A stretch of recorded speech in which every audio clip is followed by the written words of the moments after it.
Hey guys, I'm Ryan Ford. And I'm Brandon Douglas. We're here at APEX Movement. And this is the quad steps tutorial.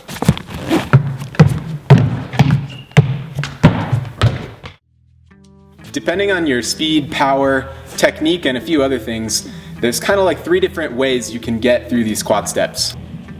The stride method, the cat-to-cat method,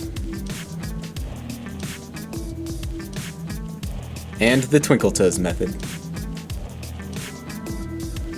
The way I prefer to do the quad steps the most is just to stride them with 1 foot on each quad step.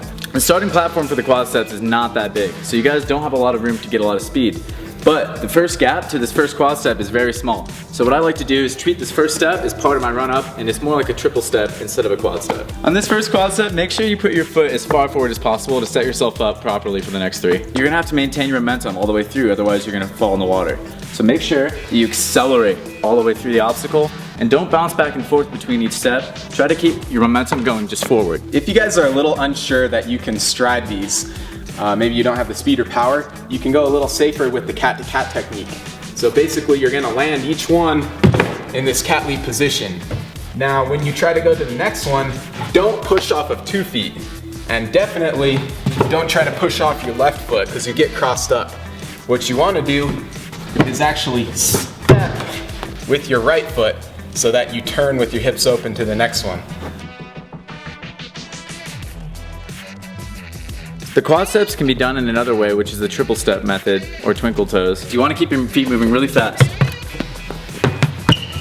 Otherwise, you're going to lose, your forward momentum, and you don't want to do that. As you can see, it's kind of busy, but the quad steps are pretty wide. They're wider than these ones, and you will be able to get 3 steps on there. If you need to get your balance between each jump, that's fine.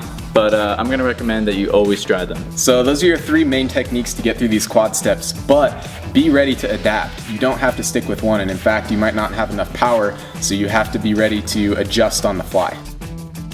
The quad steps used to be a little bit harder because they were slippy, but now they made them much more grippy, and you guys should be fine if you just hit it with confidence.